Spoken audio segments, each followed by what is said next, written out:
아침에 다시 집으로라는 제목으로 말씀 나누도록 하겠습니다. 이제 지난주에 드디어 우리가 크리스마스가 끝이 났죠. 그래서 크리스마스를 우리가 지났습니다. 크리스마스를 앞두고 많은 분들이 오늘은 이번에는 무슨 선물을 할까 많은 생각을 하시고 선물을 선택했을 거라고 생각합니다. 만약에 우리가 왕자가 이제 태어났다고 하는데 그 왕자 태어난 축하 잔치에 초대를 받는다면 우리는 무슨 선물을 할까요? 아무 선물 하지 않고요. 앞으로 왕이 될 그 왕자에게 합당한 정말 걸맞는 예물을 우리가 최선을 다해서 어쩌면 빚을 내서라도 준비했을 겁니다. 2000년 전 이 세상에 사람으로 태어나신 아기 예수님의 탄생을 미리 알고 있었던 사람들이 있었습니다. 바로 오늘 성경에 나오는 이 동방의 박사들이죠. 이 사람들은 오늘날의 이라크 인근에 있던 사람들로 생각이 됩니다. 이들은 하늘의 별을 보고 유대인의 왕으로 오실 분이 이제 곧 태어날 것을 알았습니다. 사실 정확히는 이 사람들이 어떻게 오늘날 이라크 지역에 있는 사람들이 이스라엘의 왕으로 태어날 사람이 그 별을 보고 알았는지 정확한 이유는 알 수 없는데요. 많은 학자들이 그냥 생각해 보기로는 이스라엘이 망했을 때 오늘날의 이라크, 그러니까 바빌론에 의해서 망하고 포로들이 잡혀갑니다. 그때 한 사람이 이제 포로로 잡혀간 사람이 한 사람이 다니엘인데 다니엘의 후손들이 아닌가 생각을 합니다. 구약 성경 다니엘을 보면 다니엘이 앞으로 오실 이 구원자에 대한 예언을 하고 있습니다. 사실 정확하게 이유는 알 수 없지만 이 사람들이 이 동방의 박사들이 하늘을 보면서 이제 유대인에 오실 왕으로 오실 분을 이 큰 별을 보고 알게 되죠. 이들이 자기 나라를 떠날 때 왕으로 오시는 이 아기에게 드릴 선물을 준비했습니다. 우리가 읽은 마태복음 2장 11절에 그 선물 내용이 기록되어 있죠.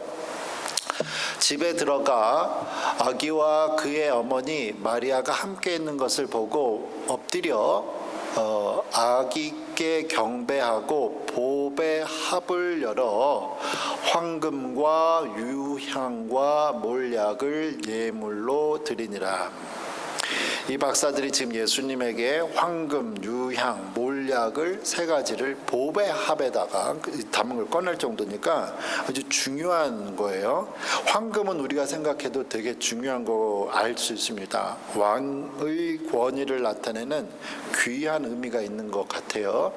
근데 유향이 또 몰약이 뭔지는 사실 잘 우리가 몰라요. 영어로는 있죠. 유향은 뭔지 향료예요. 향료. 근데 몰약은 영어로도 이게 뭔지 잘 모르겠어요. 그래서 이 유향과 몰약, 황금 있는데 이 세 가지 선물이 무엇이고 여기에 담긴 영적인 의미를 보도록 하겠습니다. 황금 있죠. 이 황금은 우리가 아는 대로 정말 귀중한 보화입니다. 역사적으로도 사람들 사이에서 제일 중요하게 생각하는 비싸게 여겨지는 그러한 물품이었죠. 그리고 두 번째로 유향을 나타내는데 여기서 이 유향은 향료예요. 향수인데요. 단순하게 그냥 향료가 아닙니다. 여기서 말하는 이 향수는 인디아나 아라비아 지방 고산지대에서 만들어지는 나무에서 만들어진 수입품인 거예요. 비싸고 비쌌습니다. 그리고 이제 몰약이 있는데요. 이 몰약은 무엇이었냐면 이 아라비아 지역이나 아프리카 에티오피아 지역에 있는 이 가시나무에서 나오는 아주 흔하지 않은 가시나무에서 나온 방부제 역할을 하는 방부 처리액입니다. 향료종의 하나이죠. 그런데 이 제일 비싼 거는 황금과 유향과 몰약 중에 제일 비싸고 가치가 더 있었던 건 몰약이었습니다. 이 세 가지 동방 박사들이 세 가지의 선물을 가져와 주었는데 이게 다 예수님에 대한 이 영적인 의미를 나타내죠. 황금은 예수 그리스도의 이 신령한 그 모습을 나타냅니다. 신이신 예수 그리스도를 나타내고요. 유향은요, 향료라고 했죠. 이 향료는 제사 드릴 때 향료를 제사 드릴 때 향을 피우게 되는데 바로 예수 그리스도 제사장의 역할을 하시는 예수 그리스도를 나타내고 있습니다. 그러면 시체 방부제 역할을 하게 쓴다고 하는 이 몰약, 황금보다 더 비싸게 표현되어 있는 이 몰약은 예수 그리스도가 신은 죽지 않죠. 그러나 사람은 죽는단 말이에요. 그래서 이 시체를 방부제 처리하는 이 몰약은 사람으로 오신 예수 그리스도를 나타내며 그의 죽으심을 나타내고 있고 그의 방부 체리를 나타내고 있습니다. 그래서 이 세 가지 선물을 통해서 바로 이 동방 박사들은 앞으로 오실 예수 그리스도의 복음 사역을 왕이신 제사장이신 그리고 인류를 위해서 죽으실 그리스도를 나타내는 거예요. 예수님의 제사장 신분은 구약 성경에서 제사장이 죄를 지은 사람들을 하나님과 사람 사이에 연결하는 그 역할을 의미합니다. 우리가 하나님 앞에 나아갈 수 있는 유일한 방법이 예수 그리스도를 통해서만인 것을 나타내고 있죠. 이 선물들 가운데 특별히 이 몰약 마지막에 나타난 부분, 예수 그리스도의 사람됨을 나타내는 죽음을 나타내는 이 몰약입니다. 예수님께서 단순히 왕으로 오셨고 제사장으로 오시고 언젠가는 죽으시는데요. 그의 죽으심이 일반적인 사람의 죽음과는 틀렸다는 것을, 보통 사람의 죽음과는 또 다른 의미가 있음을 나타내고 있습니다. 예수님의 죽으심은 이 세상의 죄를 대신 지시고 죽으신 것을 의미하죠.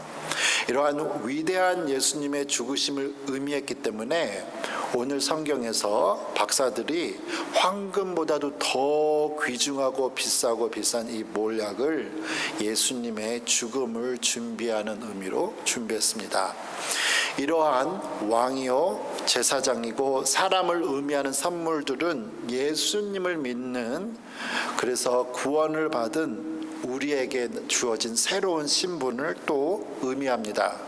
신약성경 베드로전서 2장 9절에 보니까 이렇게 말씀하죠. 그러나 너희는 택하신 족속이요 왕 같은 제사장들이요 거룩한 나라요 그의 소유가 된 백성이니 이는 너희를 어두운 데서 불러내어 그의 기이한 빛에 들어가게 하신 이의 아름다운 덕을 선포하게 하려 하심이라.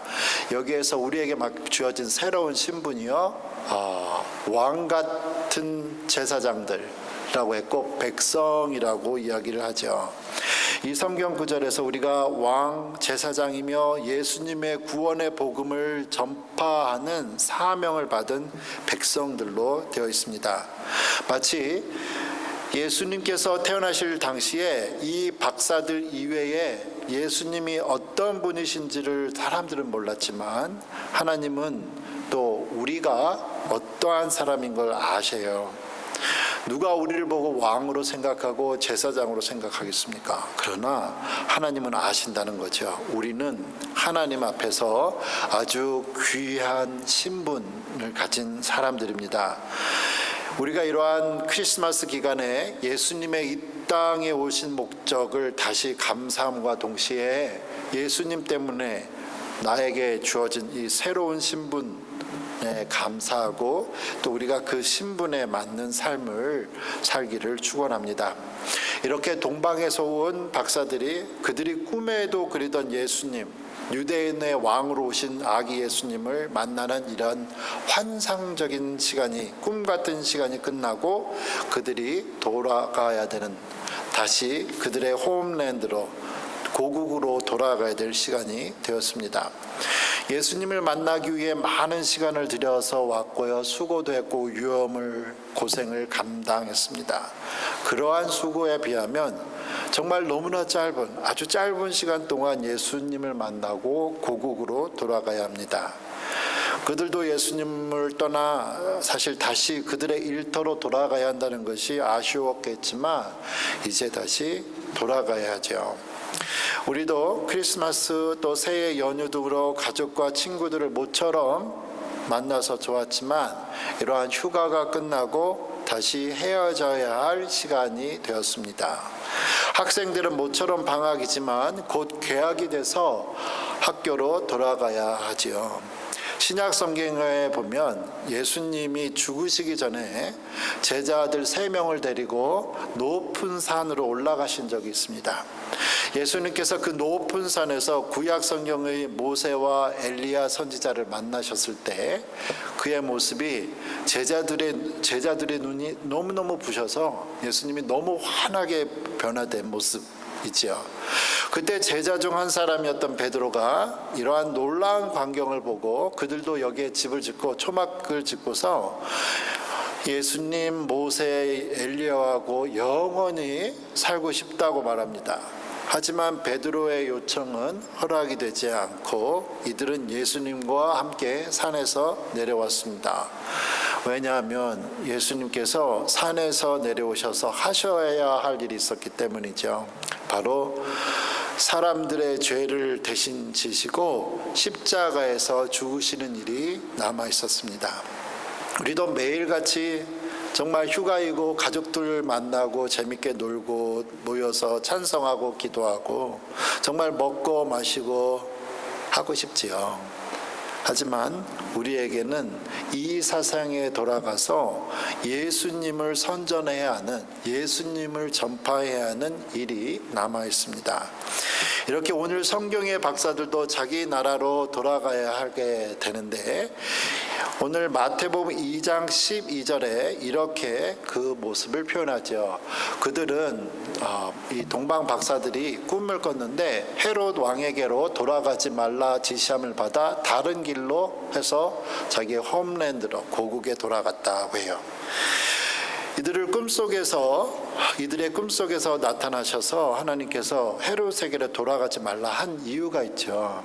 당시 유대인의 왕은 헤롯이었습니다. 예루살렘에 헤롯이 유대인의 왕으로 있었는데 갑자기 동방에서 박사들이 와서 유대인의 왕이 누구냐고 하니까, 그리고 그것이 어딘지 찾아보니까 베들레헴이죠.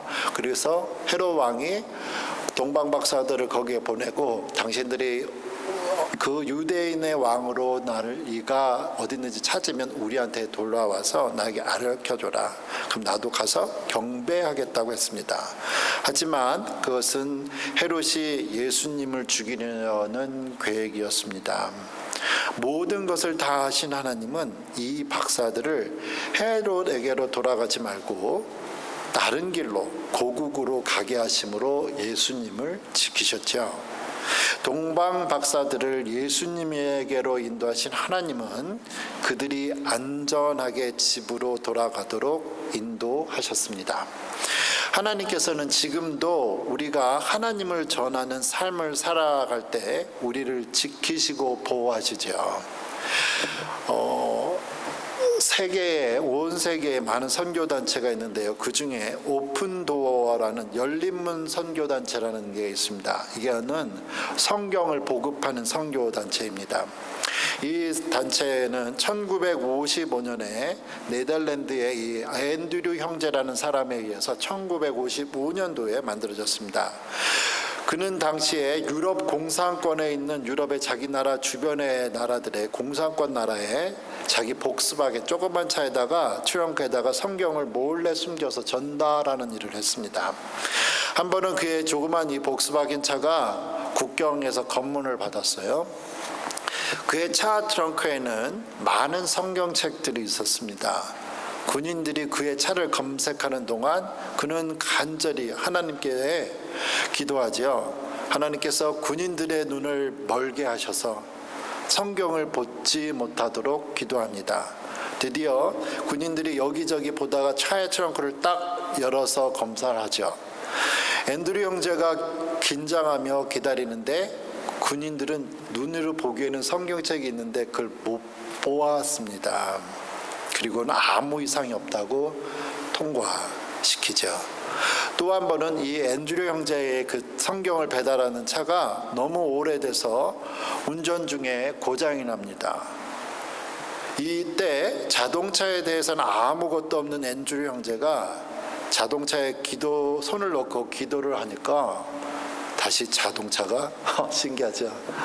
저절로 고쳐져서 시동이 걸려서 무사히 성경을 배달할 수 있게 됩니다. 우리는 이제 가족들 또 친구들 헤어질 때 잘 가라고 인사하죠. 잘 가라고 인사하는 여러 표현 중에 영어로 goodbye가 있습니다. 그죠? goodbye를 제가 올려놨는데요. goodbye는 원래는 이게 무슨 표현이냐면 1950년대 문학 작품에서 처음 사용됐는데 God be 옛날에는 고대 영어는 U를 E로 했으니까요. God be E로 하죠. God be with you. 갈 때 헤어질 때 하나님이 너와 함께 하시길 원한다 라는 뜻의 God be E가 God be with you가 줄여져서 goodbye가 됐습니다. 우리가 헤어지는 것 같지만 하나님은 우리와 함께 하십니다. 우리와 함께 하시는 하나님은 우리가 이 땅에 살면서 하나님의 일을 하다가 다시 하나님께서 예비하신 집으로 돌아갈 때까지 우리와 함께 하십니다. 이 동방 박사들과 함께 하셨던 하나님, 앤드류 형제와 함께 하셨던 하나님, 많은 신앙인 조상들과 함께 하셨던 그 하나님이 여러분과 함께 하시죠. 여러분, 올 한 해 2024년 정말 많은 수고하셨습니다. 참 수고하셨습니다. 수고 많았습니다. 이제 2024년에 기쁘고 힘든 시간들이 있었지만 그 가운데에 하나님이 여러분과 함께 하셨습니다. 이제 우리는 2024년을 마무리하며 2025년을 맞이합니다.